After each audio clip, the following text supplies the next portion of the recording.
Have you ever kept a family secret for decades? I won't ask what, just curious. Do you know your true worth? Because I thought I did, or at least I believed my family did, until a moment that looked harmless to anyone else, but hit me like a punch to the gut. We were all gathered at my parents' backyard barbecue, something we had done dozens of times over the years, with the same folding tables and the same paper plates, except this time there was a big twist. It wasn't just a casual cookout, it was a celebration. Or at least, that's what I found out once my dad raised his glass. He stood there, smiling, holding up his beer and loudly toasting my sister Emily for her incredible accomplishments. He went on about her new promotion, her engagement, her bright future, while the whole family clapped and cheered as if she had just solved world hunger. And me? I stood 2 steps away, holding an empty plate and waiting for him to maybe, just maybe, say my name, to at least acknowledge something I had done. But he didn't. Not one word. Now, here's the part that people on the outside never see. They don't know who handled the food order, who set up the chairs, who cleaned the grill 2 days before because Dad forgot again, or who transferred money quietly to cover the utility bill last month so the lights would stay on before guests showed up. They don't see the silent worker in the background making sure the whole family can put on the show of being happy and united. That worker was me, as always.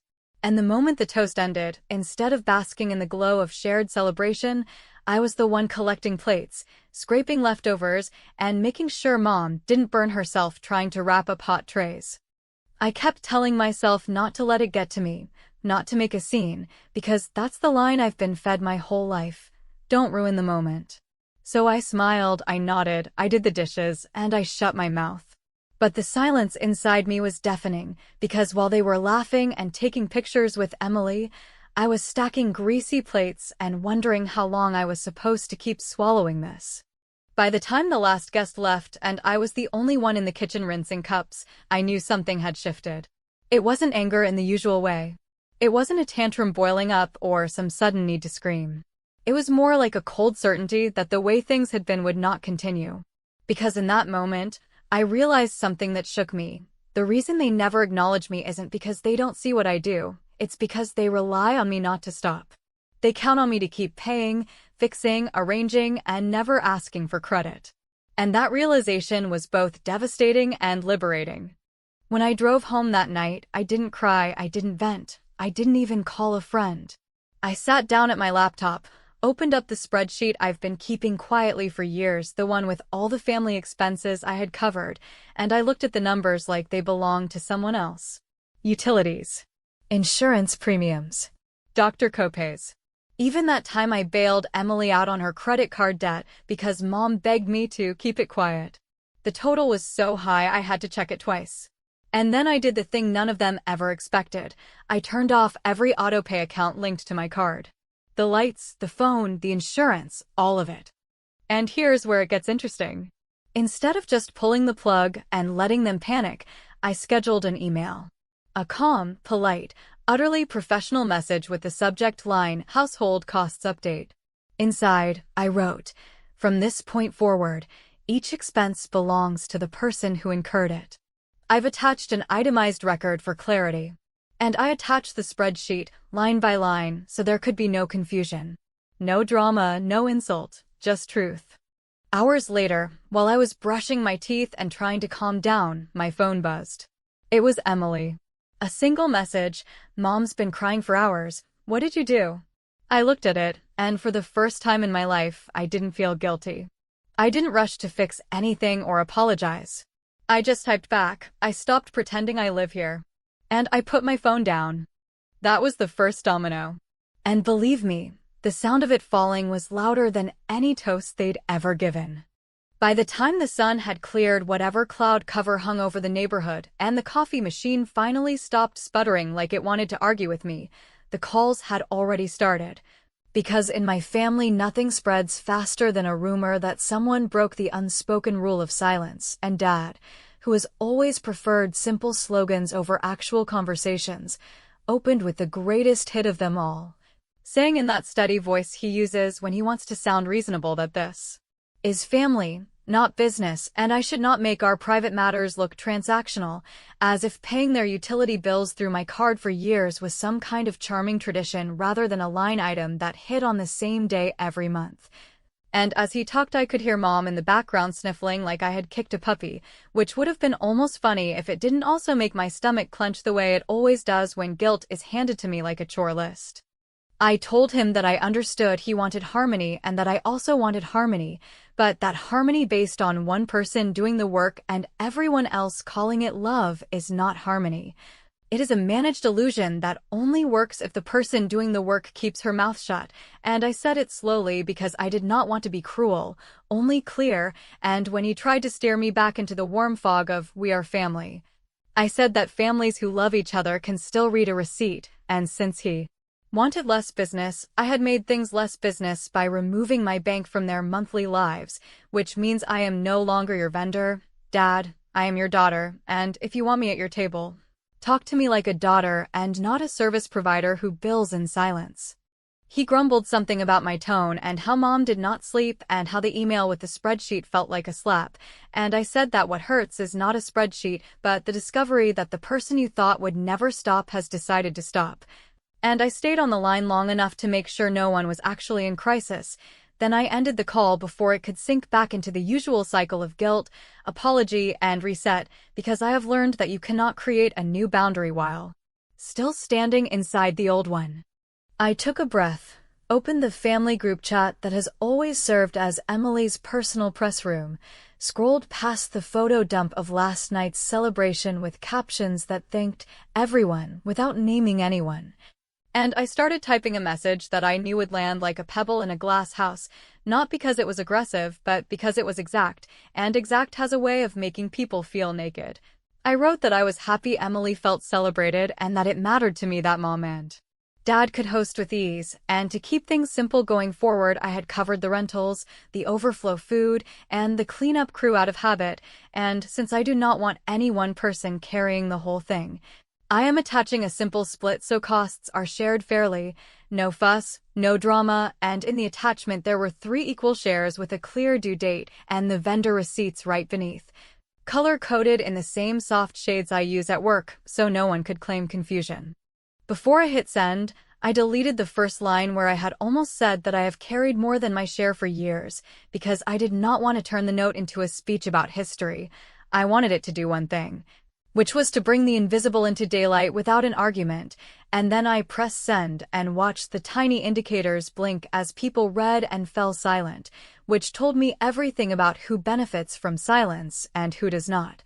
And then the phone started again, not calls this time, but a messy stream of side texts from cousins and aunts who wanted context without getting involved, and I ignored them because I have finally learned that nothing spreads faster than my explanation when people think they can fish it for gossip. Emily finally chimed in with a chirpy public message saying she would Venmo later, and she hoped everyone had fun, which sounded like a woman tossing a coin in a fountain while hoping the wish would wash the dirt away. And then she pinged me privately to ask why I was trying to make her big week about money, which was almost elegant in its simplicity because it reframed an actual cost into an attack, and I told her that the message was not about her week. It was about the pattern that funds everyone else's week, and if the split felt jarring, it is only because the scale has been tilted for so long that level looks unfair. She typed something about me being dramatic, and I said that math is not dramatic, it is math. And if she would rather I keep covering expenses, she can say that out loud in front of everyone, and then we can call it what it is, and the typing dots blinked then disappeared. The group chat sat still like a stage after the curtain falls, and then Dad entered with a short command that gave the whole game away, saying, "We do not put this stuff in writing, take this down, and for the love of everything do not bring up Grandma's trust." And the second he wrote those words, the room in my head went quiet, because when someone tells you exactly what you must not say, they have already told you what matters most to them.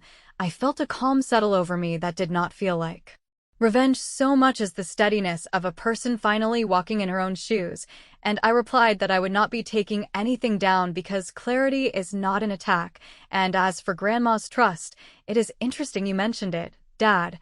Because Ms. Patel asked for a current contact list last week, and since we are now talking openly, I will share it with her today.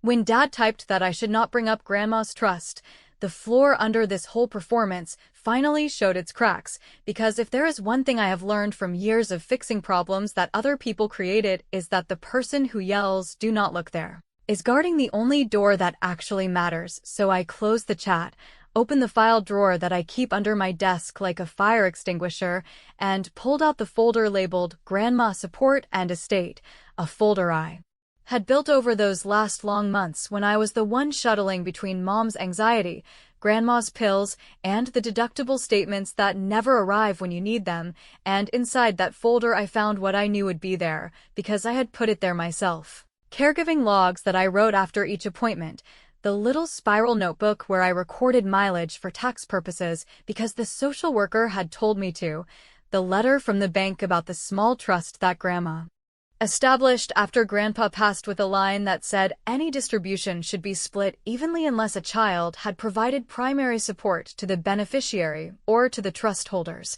and the dated note in Mom's handwriting thanking me for covering a hospital bill when her card maxed out, which she signed and tucked into a birthday card as if a flourish could hide a debt. I am not naive. I know that families do not break because of paper alone. They break because of the story that the paper disrupts. And in our house, the story has always been that Emily is the bright one who should be celebrated loudly, while I am the steady one who will understand why the spotlight must go one way. Yet when I read Grandma's trust letter again, its language was not sentimental or vague. It was direct in a way Grandma only managed when she wrote instead of spoke. It said that both daughters would be treated equally under the law, and that if one daughter had provided primary support to her or to her parents, there should be a credit applied, so fairness did not rely on memory. And although the amount was not the headline-grabbing kind, it was not pennies either, and more importantly, it represented a principle that I had ignored for too long, which is that fairness without evidence is just a request to trust the storyteller. So I called Ms. Patel, whose voice always sounds like a level surface, and I explained that I had no interest in a public brawl or in airing anything dramatic for the sake of attention, that what I wanted was a formal path that respected the document, respected the math, and respected the fact that I had been the one paying bills and running point on Grandma's care when everyone else was busy posting photos of gratitude, and Ms. Patel did not tell me to calm down or to consider their feelings.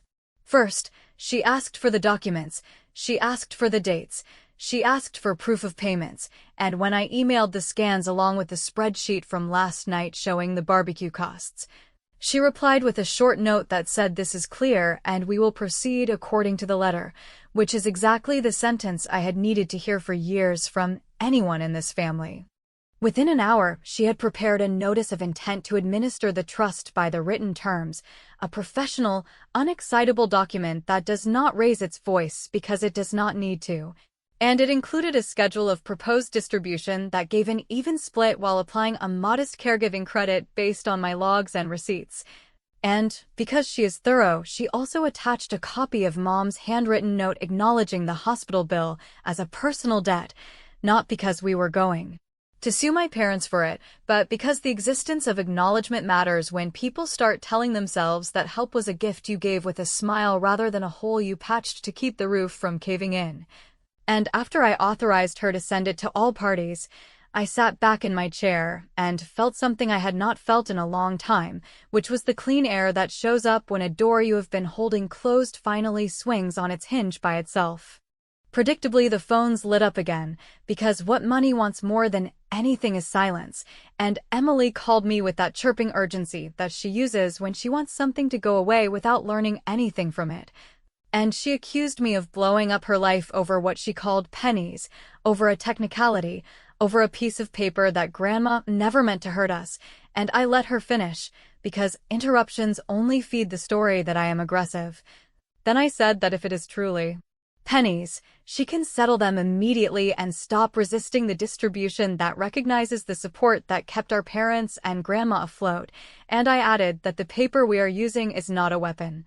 It is a map that Grandma left so we would not get lost in feelings and favoritism, and that if the word credit makes her itch, it is because for years my version of credit was invisible. And invisible is very comfortable until someone lifts it into daylight.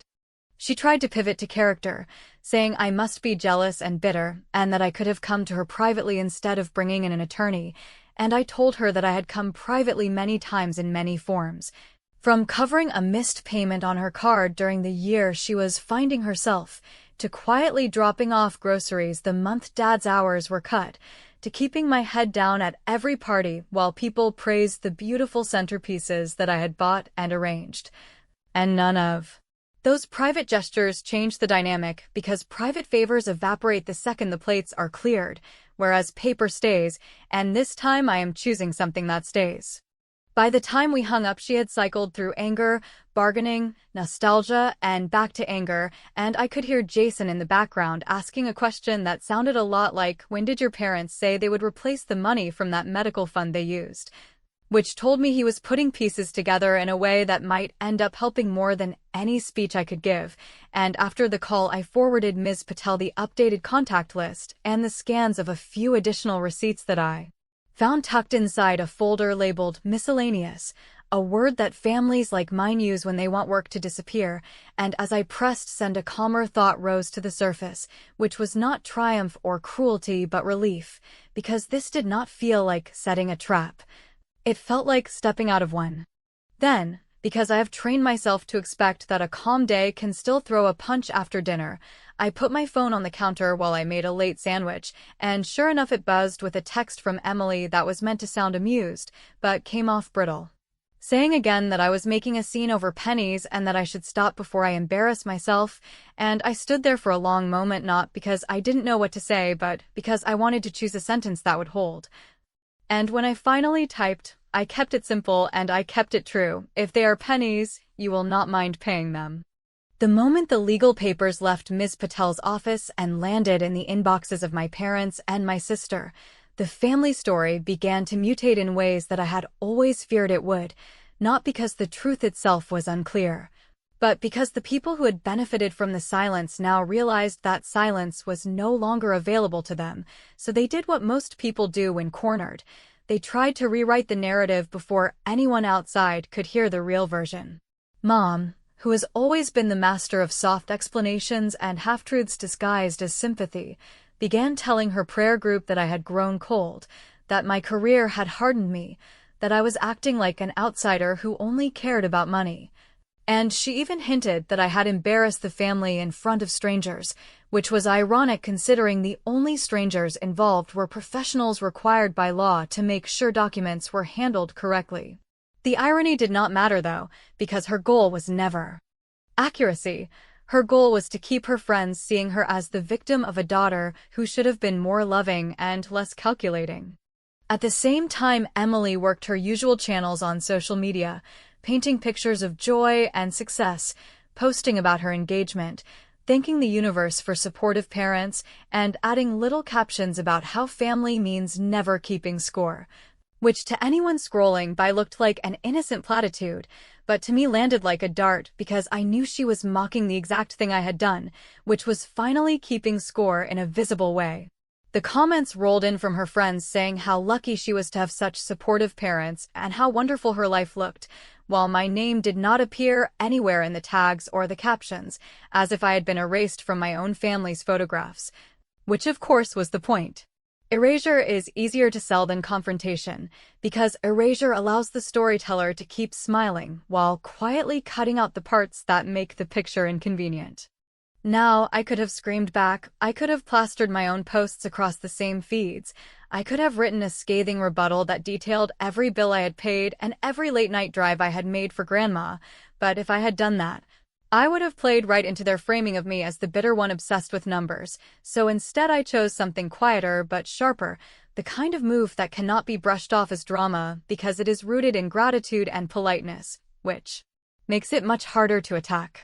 I wrote a handwritten thank you note to Mom's prayer group leader, the woman she respects more than anyone outside the family, and in that note I expressed my appreciation for the support they had shown Mom during the months when I was handling Grandma's appointments.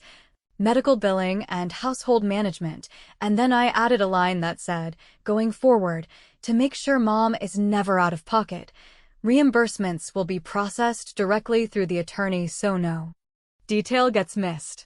I enclosed a modest donation in Mom's honor, and on the donor line, I listed the names of all 3 women, Linda, Rachel, and Emily, side by side, impossible to erase without looking petty. When the letter arrived and the donation was acknowledged at the next gathering, the message landed with perfect clarity. I was not cold, I was not absent, I was present, I was organized, and I was unwilling to disappear. Mom called me the next day furious in that whispery way that only a guilty person can sound, because she could not outright attack me for sending gratitude and money in her name. But she also could not control the fact that her group now understood that my contribution had been real, material, and significant. For the first time in years, she did not know how to spin it without making herself look dishonest, and that silence on her end was louder than any sermon. Meanwhile, Jason, my sister's fiancé, had started to piece things together in ways that Emily clearly had not prepared for, because he called me one evening with a voice that sounded more careful than confrontational. And he asked me straight out whether his engagement ring and part of their down payment had been funded with money that was originally earmarked for medical expenses, money that I had been supplementing while being told not to worry about the details. It was a question loaded with consequences, because it meant that the man about to marry my sister was beginning to wonder whether the beautiful story he had been sold was missing chapters. And it meant that my sister's strategy of portraying me as jealous and bitter was starting to fracture under the weight of someone else's common sense. I could have softened it. I could have said something vague to protect Emily's pride and keep Jason from seeing the cracks, but in that moment I realized that protecting their image had been my full-time job for decades, and I was no longer on that payroll. So I told him plainly that if he wanted the kind answer, I could give him a version that would help him sleep. But if he wanted the true answer, he needed to look at the accounts, the receipts, and the trust documents himself, because the truth does not require my interpretation, it only requires his willingness to read.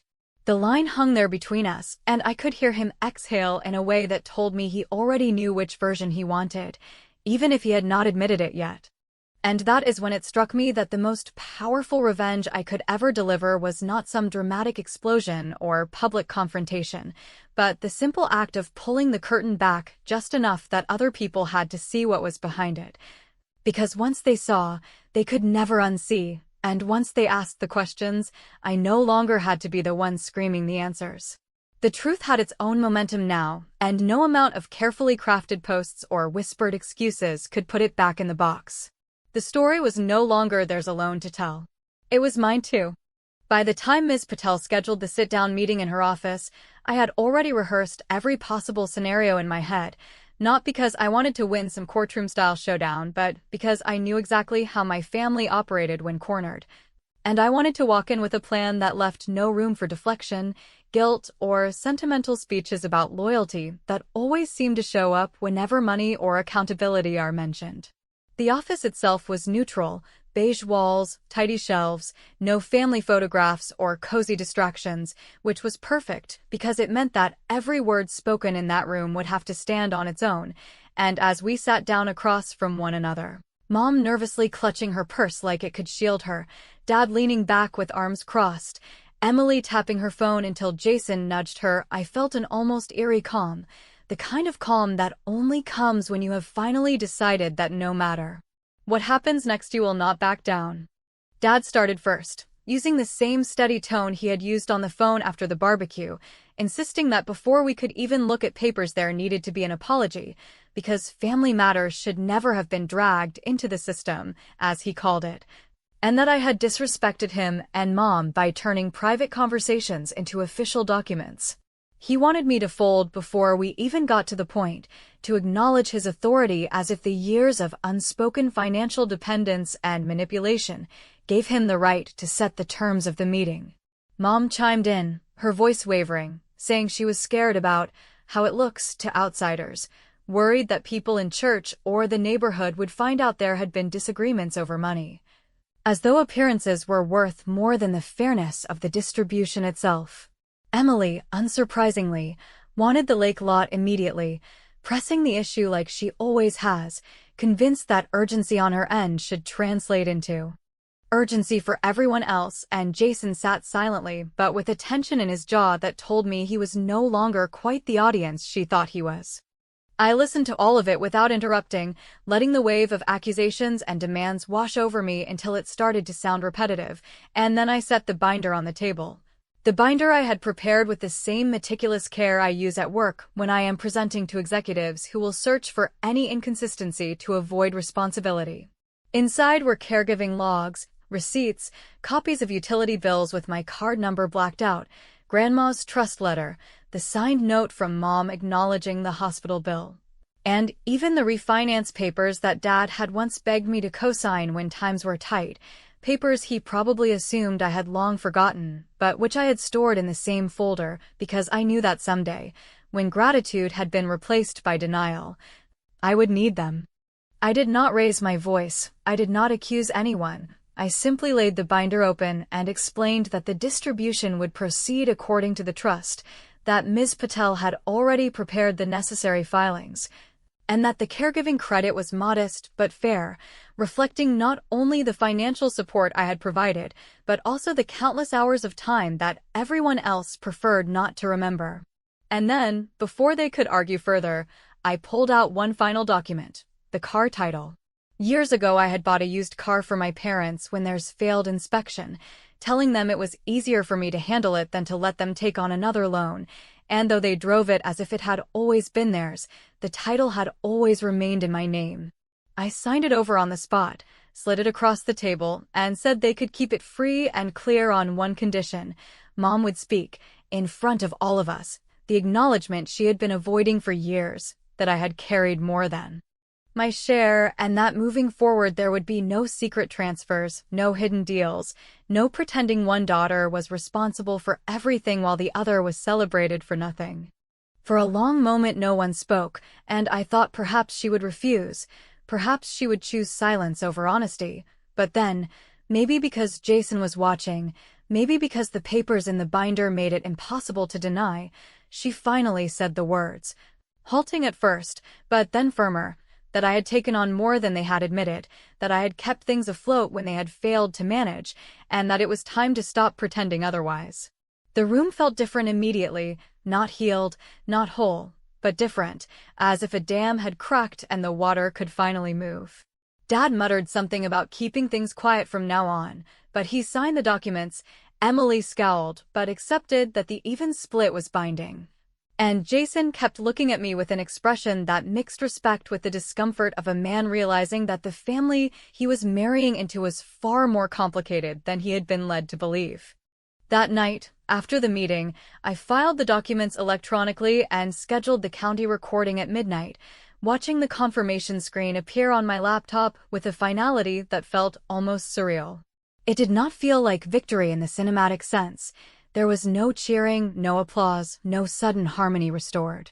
What I felt instead was a steady current of relief, the knowledge that the weight I had been carrying had finally been set down where it belonged, distributed across the shoulders that had always been strong enough, but had never been asked to bear it.